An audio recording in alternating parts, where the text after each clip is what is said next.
My name is Sean. This is Ask a Traffic Cop. That is Scott Marshall. And we're here talking about traffic safety, traffic learning, traffic, just, cars and trucks and Traffic stuff. stuff. I like that. Stuff. It's not Friday, it's Thursday. We're doing something a little different. Yeah. So you're in the right place. And Do not before we, adjust your watch. Yeah. that's right, we could be causing all sorts of waves here of people changing the day. There must be something wrong because you're always here on Fridays. Yes. Before we get into what we got to get into, I want to bring up something. It's that obligatory message. That's the thing we want to talk about, and it's Vision Zero Enforcement Team. And if you watch us, you know that we do this every day. We start with the Vision Zero Enforcement Team, and they're a group of officers who go to different areas of the city every day, and they augment the work that's being done by the officers who work there every day. They do that by focusing on the Big Four. I'll get into that in just a second. Today, they are in 13 Division and 33 Division. If you know where your division is, you're golden. But if you don't know and you want to know, you can use this link. That's bit.ly /div in uppercase, map in lowercase, and that will give you the whole breakdown. You could also just go to torontopolice.on.ca and find your division there. It'll explain everything. Now, I said the Big Four. Big Four is speeding, aggressive driving, distracted driving, and impaired driving. Those are those driving behaviors that lead to serious injury and death on our roadways. It's the reason why the Vision Zero Enforcement Team is there. And I mentioned it yesterday, but they just received an award. They are the CACP, that's the Canadian Chiefs of Police Association, has recognized them for the 2021 National Police Award for Traffic Safety. Maybe we'll run the video at the end, but they have done a fantastic job. They are changing behavior all over the place by way of educating through enforcement, and it's very cool. Now, back to our traffic stuff. We've got some fun stuff to talk about today. We do. I think so. Starting off, we were talking. Well, we have a couple things. So we're going to cover one. We're going to talk about safe loads. What's that other topic we said we were going to talk about? Back to school. That back to school thing. Yes, it's coming up. We are just putting on the polish on our back to school safety program here in our office. Safety programs is responsible for that activity, and but we got to get a head start because it's coming up soon. We should start thinking about it. So, what do you think your top tips for back to school safety are? I think there's a little bit more this year than the previous years. That the last few months of the school year, from I guess April on, from the spring break the kids had, they didn't go back live. They were doing the online. So the fact that they're going live, they're going back to the school, to the physical brick and mortar building, they're going to be excited to see their friends, the friends they haven't seen all summer for various reasons, and they're not necessarily going to be paying attention to vehicles going along the street. So we kind of have to keep that in the forefront of our mind and realize that we have that responsibility of driving a vehicle to make sure it's done safely and to look out for those who aren't necessarily looking out for us. So keeping that speed reduced in the residential areas, not even just school zones, but in residential areas, because the kids might see their friend across the road and they take off, not just to go necessarily all the way across, but just maybe in your lane. It's not just the brick and mortar schools, though, because we still have a divided plan where some people are still staying remotely. So kids might be stretching their legs during breaks outside and around their home. There's going to be potentially students everywhere, and it's a lot to think about, especially for drivers who may not have been driving as much over the last year. Yeah, exactly. And with there's parents dropping their kids off and things like that. So let's start with that one. You're going to drop your kids off at school. If your school has school buses, like a lot of them do, dropping your kids off where the school buses do the same, it's just going to clog the area. So drop them off down the road, around the corner, somewhere where it's safe for them to get out of your vehicle and to cross the street if they have to, but not enough that's going to clog the area and get too busy. And then it's tough to be able to see the kids. And one of the things that when I joined Young Drivers of Canada more than 33 years ago, one of the big things that we always did was to look under vehicles for feet, including these little shoes, and because you can't see their body, and especially for vehicles getting higher and higher, but you can look underneath from a distance and see anybody little feet walking by. And that's going to give you a little head start to know that there's going to be a little body attached to those little feet. And there's all sorts of other things. I mean, yeah, forecasting as you're approaching school buses or cars for anything, any vehicle, looking Yep. for that. School buses with their stop signs out. We should probably talk about refreshers as to what to do when you see those flashing lights on a stop sign, because they're pretty important. And we've talked about it. We actually talked about it briefly yesterday on our show with Warren Stein, a sergeant from Traffic Services, discussing what the rules are. But you've got to assume anything can happen when you're in and around a school and during that sweet spot of pickup and delivery. Because it's not just kids, it's people who are rushing to make that bell, people who maybe left 5 minutes late. They're under a little pressure because they've got to do all these things they haven't been doing, and there's more going on, more pressure. There really is, and it's uh, getting back from the summer break. And the reason I wanted to talk about it today was kind of give everybody a chance to kind of get it into their brain a little bit, that things have to change in how they drive. So the fact that some people are leaving it a little bit late is, and you're leaving for work, so maybe leave a little bit early so you're not one of those late people, because the road's going to get a little more clogged as well, not just around the school, but in the neighborhood for those people who are taking their kids to school and going through their normal routine. So maybe leave an extra 10 or 15 minutes sooner, just to make sure for the first few days until everybody kind of gets it back into the routine. Yeah. Because when you're rushing, you don't think so clearly. It's all about creating that pressure, and by leaving early, by planning, you do allow yourself some more breathing room. And if you know you've got 5 or 10 minutes, that if something should happen, if there is a delay, if there's a collision that slows traffic down, you're not going to start sweating. You're not going to start doing things that may be resulting in a negative outcome. Anas, oh my goodness, I just realized.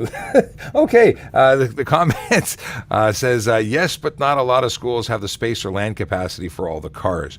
So that goes back to what you said earlier, which is park down the street and walk. Do that the last few hundred feet. Stay out of the congestion and make your life simple.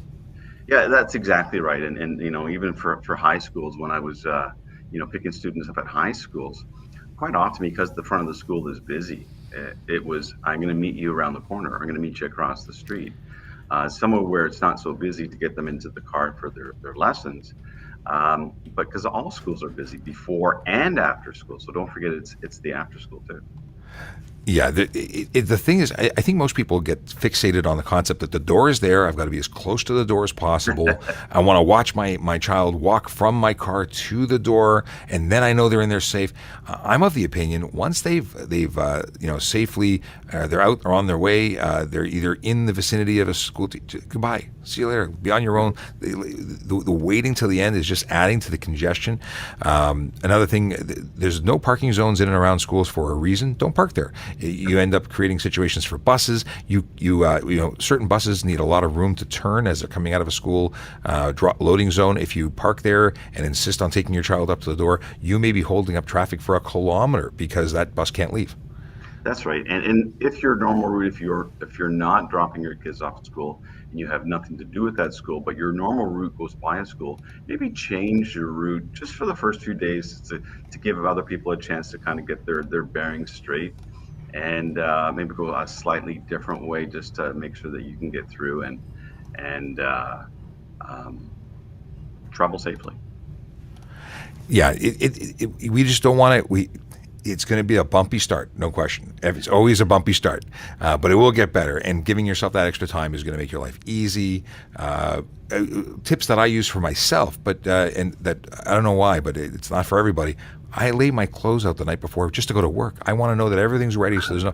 And getting the kids ready the night before and having them part of the planning process will not only create good habits for them to carry through life, but it means that in the morning when you're running around, you don't have to, go through a discussion of what do I want to, wear today. Depending on how old your kids are. I mean, mine are quite young.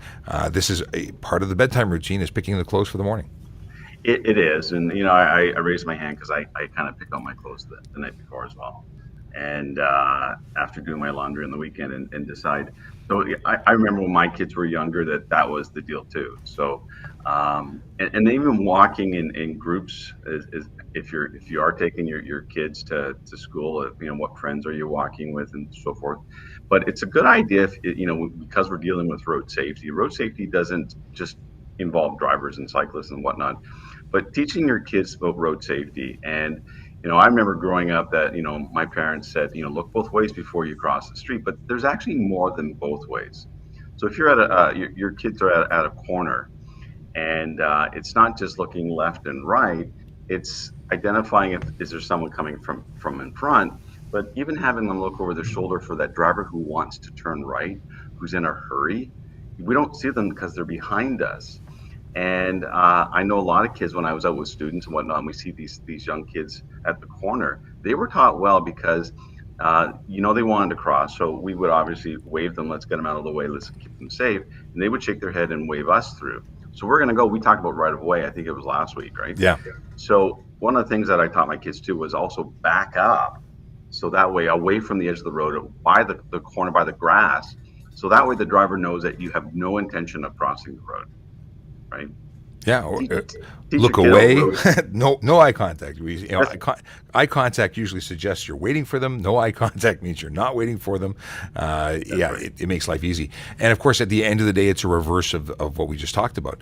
I like the idea of park somewhere safely in a legal spot, because I will tell you that parking enforcement will be out, will be helping during our launch to ensure that school loading and pickup and drop off zones are kept clear for the reasons we've already talked about. But park somewhere legally down the street and then walk up. It's a great, it's good to stretch your legs. It's healthy to stretch your legs. And you make it a part, you get to have a little unwind time before you get into the car and keep moving. The one thing I do want to talk about is speed in and around school zones. Obviously, we have automatic speed enforcement cameras that are all over the city that are focused on areas near schools. But police officers are going to be enforcing Highway Traffic Act, especially speeding in and around school zones as well. Speed is a huge factor in taking a minor collision and making it a major one. It is a connection to serious injury and death. And, we want people, and kids especially, our vulnerable road users, we want them to be safe. And we don't want you to have any issues where you're involved with, making it unsafe. So please go slow. Again, planning ahead gives you the opportunity to go slow and not worry about the need to go fast. That's right. And the lower we go with our speed, if someone is struck, they have a greater chance of survival because your speed is slow. Some drivers think that just because they're driving 40 zone versus 50, that they're going to be that much later for work. So think about these things, that is your mindset.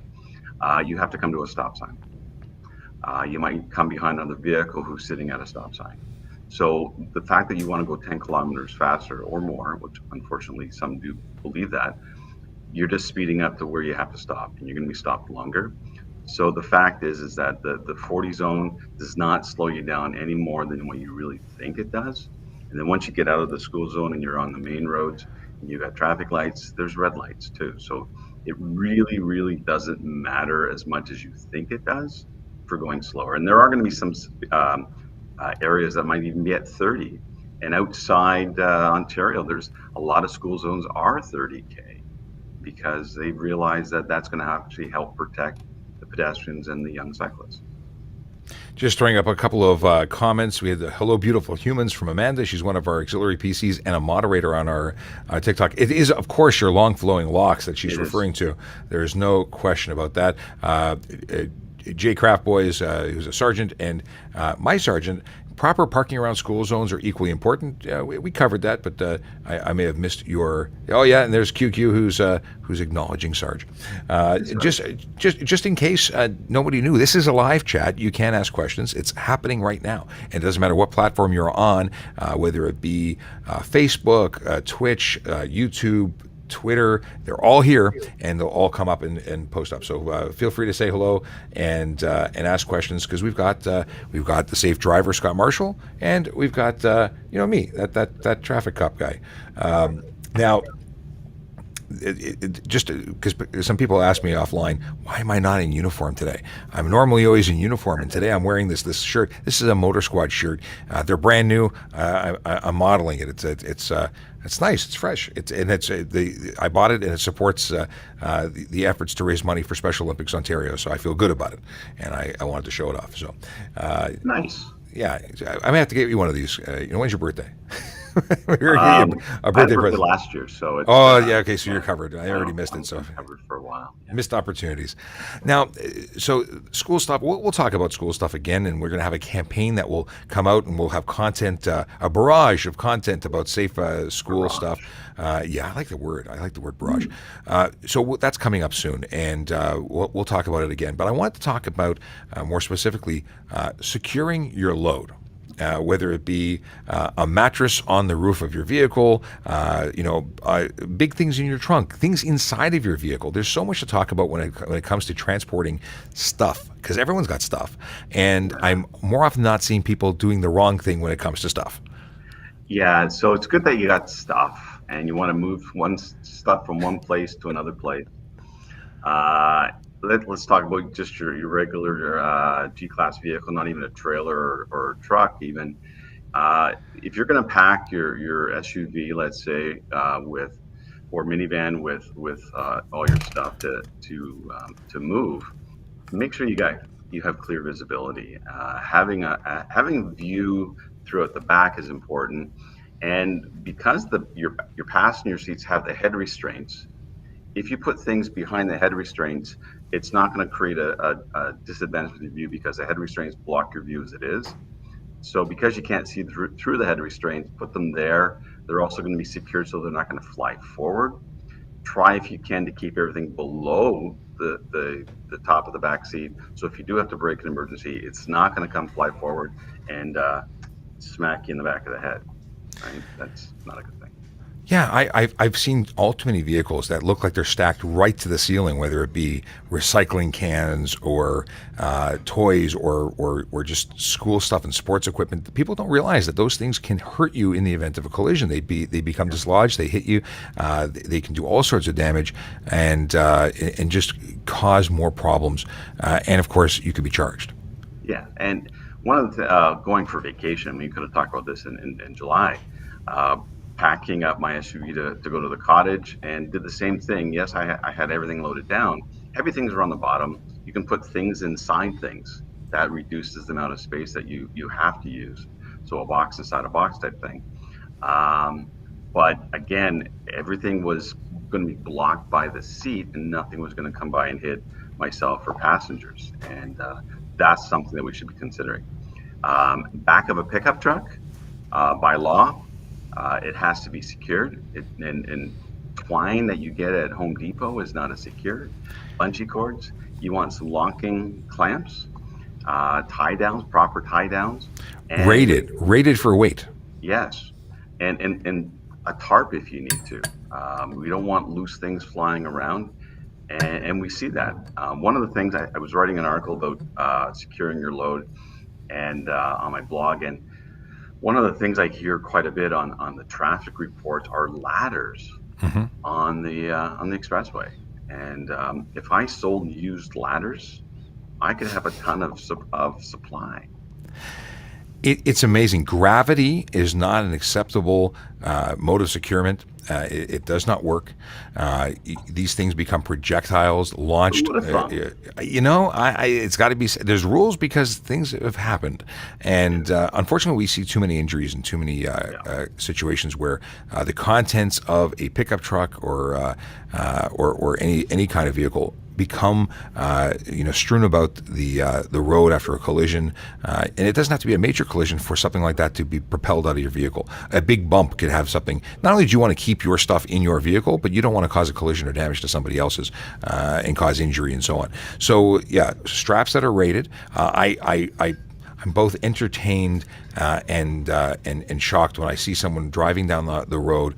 They've got their hand out the window trying to hold on to a mattress that's above them, as they leave a major box store, and they've got their purchase and the hand is above, and that's it. Like it's to support the little piece of string. Yeah, no, No. no. And there are vehicles that we should be using and things like that. And fortunate enough that my one of my sons has a pickup truck, so moving larger items, he's fine to loan me the truck for the few hours that we need. If not, I've rented a van and or a cube van, to move Well, furniture and whatnot. So you need the appropriate vehicle to do it. And you know what? Rentals right now, they're not that expensive. But if you are moving someone, let's say to college, university, at the end of this month, then you may want to be booking in advance because they're going to be yes. used up pretty fast. And So it's back to that planning. When we don't plan, yeah, we are left to make poor decisions because we still have to do what we have to do, and it's unfortunately not an excuse when it comes to the eyes of the law. When we go out there and we see a problem, it's a problem that could have been avoided, but was left too late, and now you're doing, or you're making a ton of trips with a small vehicle, which isn't good either, because you're increasing your risk. You're taking unnecessary travel. It's a thing. So the mattress is bad. We had on our TikTok, we had someone moving a couch using some bungee cords, or maybe it was a solo seat, but it was some kind of seat on the top, and it was a roof rack. So roof racks. Someone asked, and we have a video that we're preparing in response. But it was a question as to whether or not roof racks were legal, and are they better? And there's all sorts of safe ways, and we come back to whether it's rated straps, properly installed, yeah. not overloading the weight capacities. These are all things that would cause a failure in the equipment that, when used properly, is safe. Yeah, I mean, going on vacation, we had a roof rack that we used. Again, they were clamped with U-bolts to make sure that, again, it wasn't just straps. And the U-bolts were perfect for us. And then we also had tied down proper clamps to double check to make sure it wasn't going to fall off. I love this statement. People don't plan to fail; they fail to plan. Yeah, I like it. I'm going to use that. I think I've I heard used it that on before. my podcast last week. No kidding. I talked about planning. We talk about planning a lot because We do. We it's the plan to center. talk about planning. Yes, we plan to talk about a lot of things, and then we go off into rabbit holes and talk about other things we didn't plan to talk. So what does that mean? Fortunately, we have the freedom to talk about pretty much anything. Yeah, it's wonderful. There was somewhere I was going to go with this, but we talked about couches, mattresses, roof racks, trailers.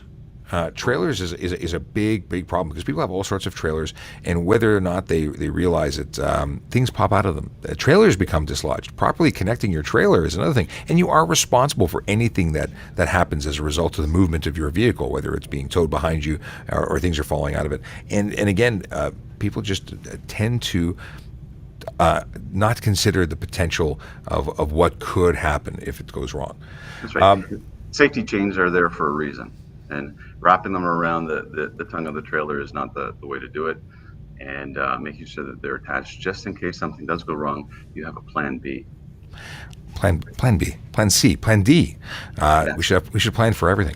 Now we've got some time left, and we can either go into this now, or we can talk about anything you like. But we were talking about knocking the cobwebs out because we have all sorts of drivers, and we sort of hinted to it earlier, that haven't been doing a lot of driving. And is there a suggestion that you would have, or any tips that you would have for sort of getting back in the road after a hiatus from being a driver?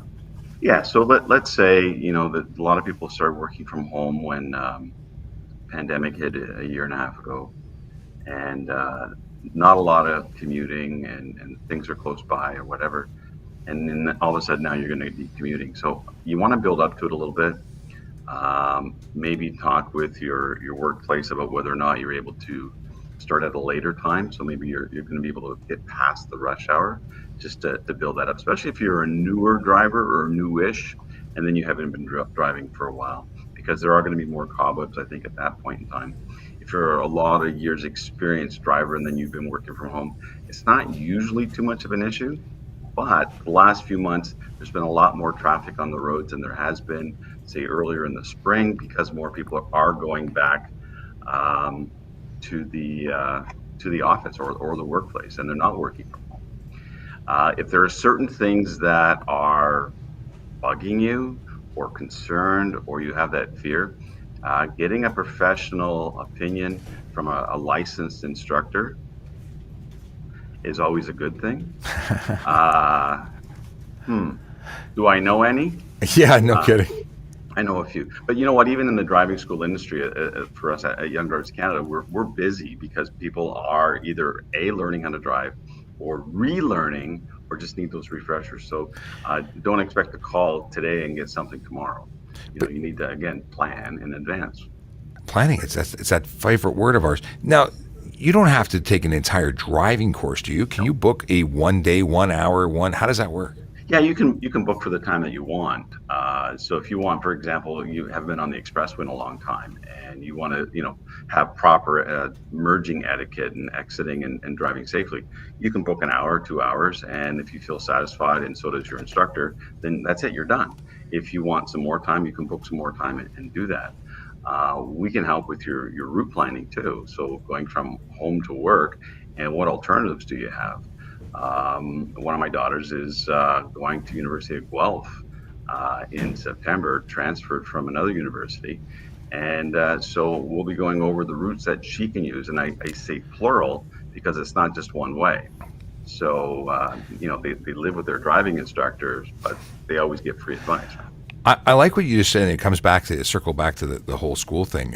If you're going to a new school, if you're going to an old school, before the first day of school, go have some drives around the neighborhood. Try and figure out if there's any construction going on, things that might interfere with your ability to get to where you're going in the amount of time you thought and had expected. So there's always that check the news beforehand, check your, the Twitter, check the website, check with us. But at the end of the day, knowing the neighborhood, whether you're familiar with it or not, getting a recent lay of the land is a really good idea, and finding alternate routes as well. I agree, and with that, and or even your office moved. Where are the parking lots if it's not one on location? Where are the places for coffee so we can always hydrate when we need to?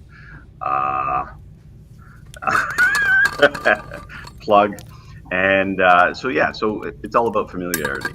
And when we're familiar and we're calm, we remain calm throughout the whole time because it's going to take you a certain amount of time.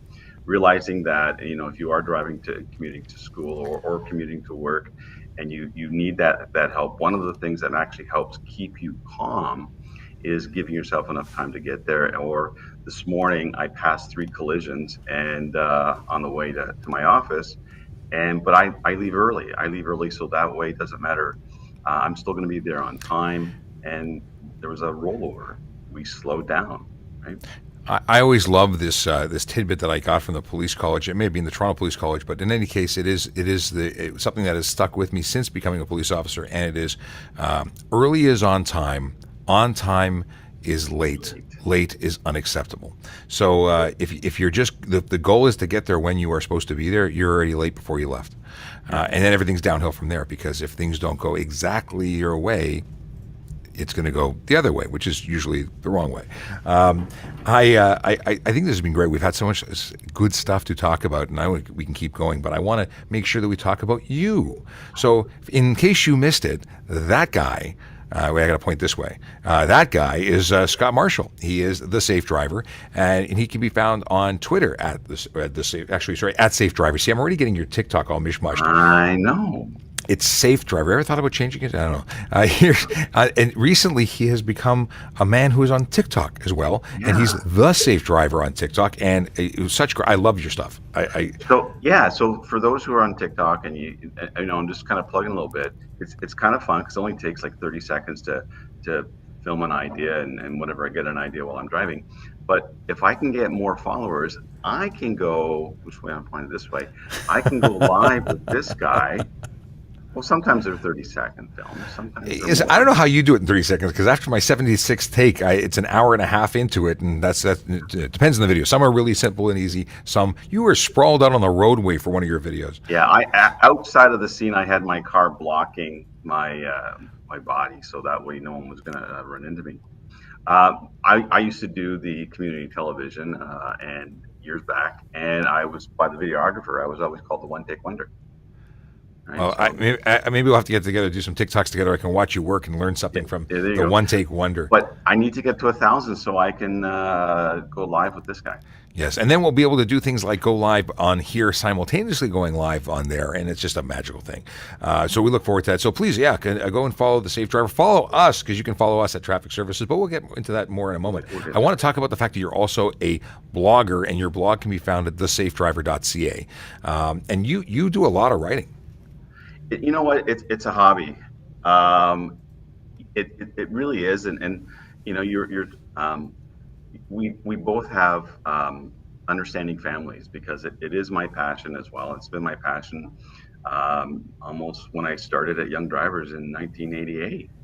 And it grew, I guess, in the 90s when I joined with the Canada's Worst Driver on their team.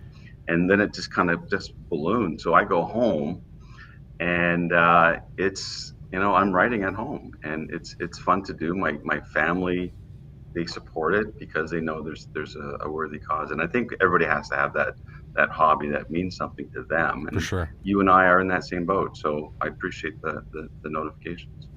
Yeah, no, it's good stuff, and I learn from you, and we talk about stuff all the time. We have different areas, especially my focus has always been on the enforcement side of it, traffic safety, education from a totally different perspective than where you are teaching drivers to actually drive, as opposed to trying to get them to do things that are legal.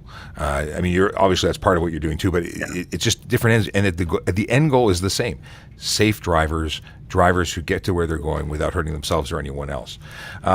Now, we touch on this. You have a podcast, and I'm a subscriber. I listen every week, and you just did the 50th Number episode. 50, yeah. So I'm coming up to my first year, and it's that too is fun, and getting different topics and getting different ideas, and a lot of it is you and I talk all the time, as you said. Yeah, So we get each ideas from each other, and it's kind of fun to do.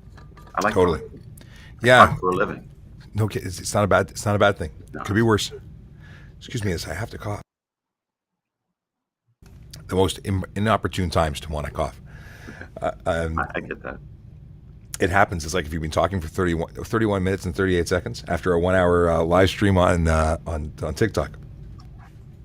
Okay, I've got some places that you can follow us, which is, let me see here. It's going to be, here we go. There we go. No, there. Yeah, looking for the book button. Follow us on Twitter. There it is. Follow us on Twitter at Traffic Services. That's the Toronto Police Traffic Services TikTok. Sorry. It's our Twitter. And then you've got us on Instagram, Traffic Services Toronto, where we don't put sandwich pictures, but we do put great content and information.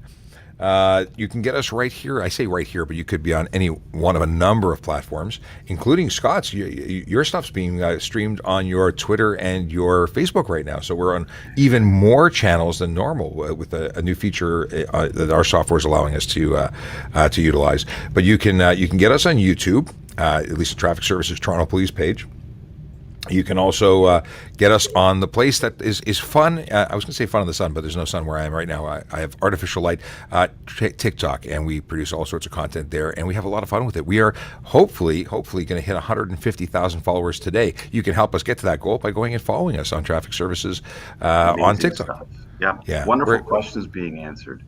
that we have a lot of fun. It's a great community, and speaking of community, we also have a Discord server, and we chit chat there. We have all sorts of. We have over 220 people who are on that came from TikTok, who are now. Chatting friendly like all day long about traffic stuff and just checking in and saying hello. It's nice. It's nice to have a community to chat with. So that's a Discord server. You can grab the link and invite yourself with our invite code to come continue the conversation. Something I wanted to ask you, and it's completely off topic, and I should have asked you about 30 minutes ago, but we talked about, or you responded to me, a post I did on Twitter a while back on my VoiceOver Cop account, and it was about music and how it influences. What's your favorite song to drive to? Okay, so this is going to be weird. For those who know me, will understand that I like older music. I like classic rock type stuff I remember when I was a kid.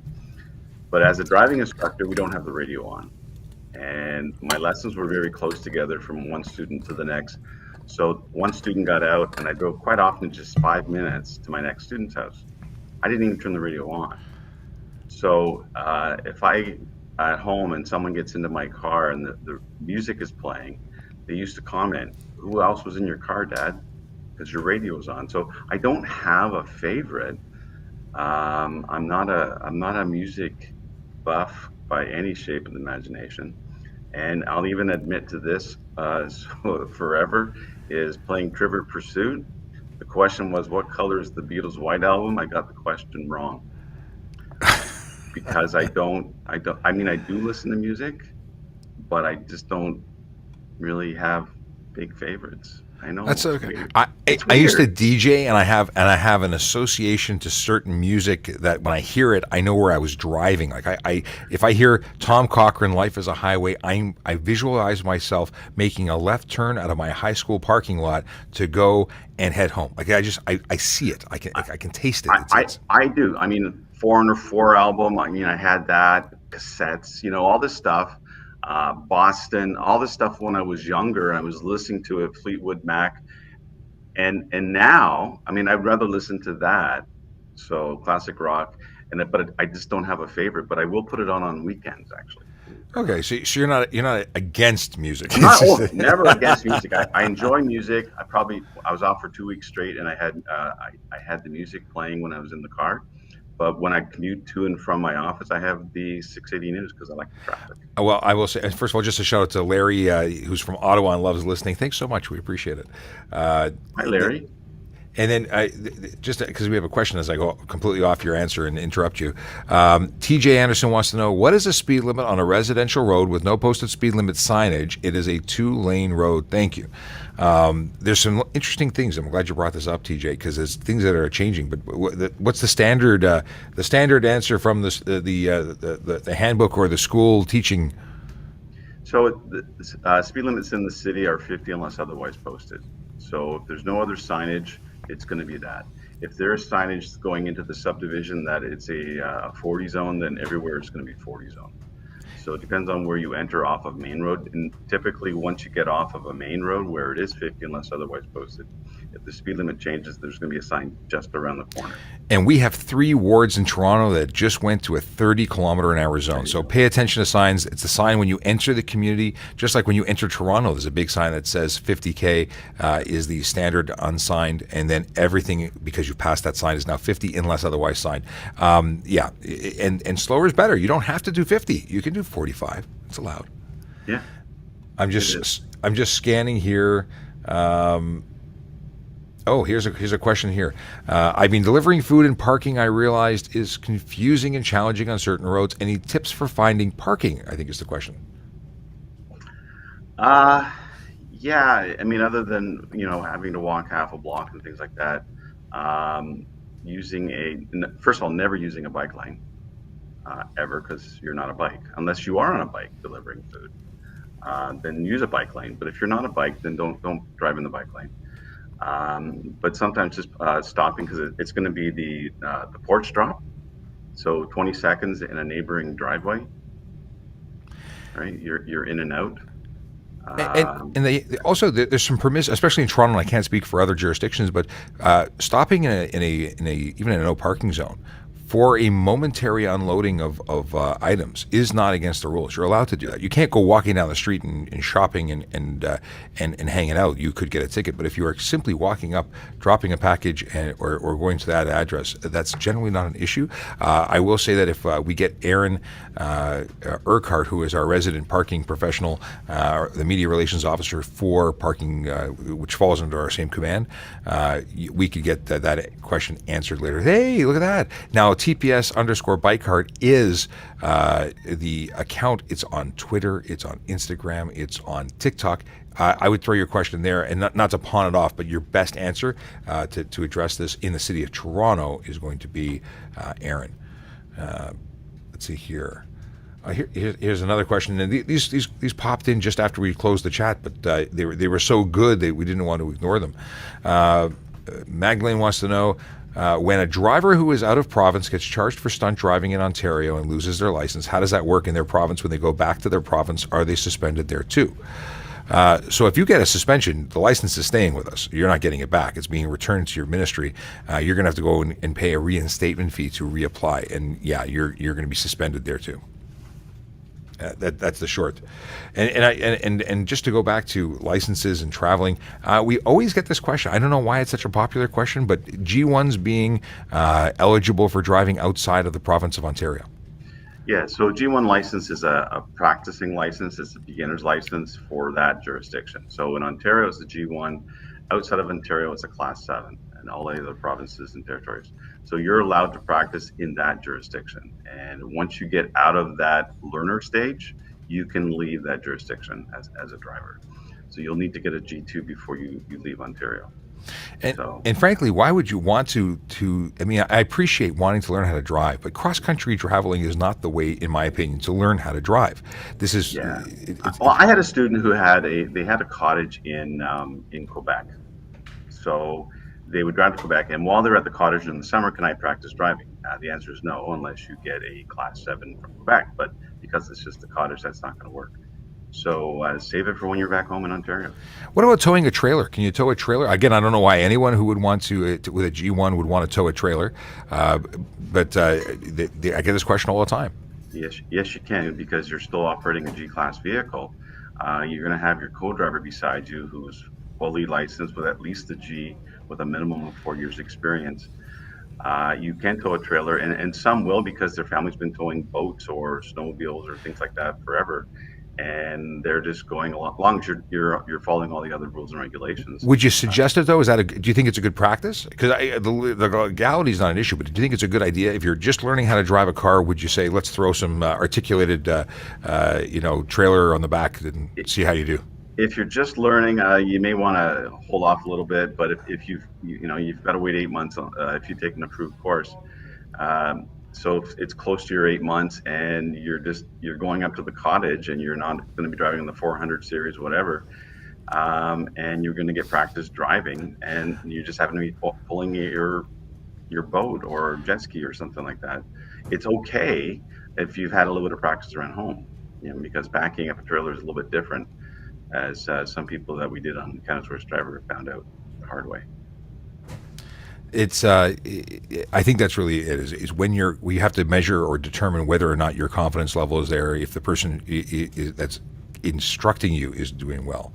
And let's see here. We got a thank you for Magdalene for the answer for that, or for the previous answer.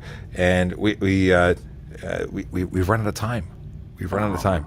I'd love to keep talking because people are now, we shut down the room and the really good questions come in. But you know what? Come back on Monday. Sorry, not Monday. I say Monday because I'm used to doing a show 5 days a week. We are actually changing the format, and we're going to be doing, because we're changing our shift pattern. We're going to be working on rotating shifts out of my office coming up soon. So doing a Monday to Friday show is going to be complicated. What we are going to be able to do is maintain a Tuesday, Wednesday, and Thursday episode. So for that reason, we will have 3 shows a week, and it'll be a little different. So if we won't be back tomorrow, we will be back on Tuesday, and we hope to see you there. Of course, we'll be doing our TikTok all the way through, and who knows, maybe we'll get to 1,000 followers for Scott Marshall at The Safe Driver on the TikTok there. I know that guy. That guy, yeah. And if we do that, then we can do our stuff. We can do our stuff on the TikTok on a Monday or a Friday, because we can do that from anywhere. Yeah. Awesome. That's cool.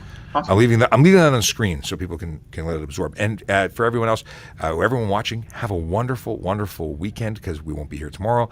And we'll see you back here on Tuesday. And be safe. Yes. And share this, because everyone that you know should watch this. That's it. I think so. Yeah. Have a wonderful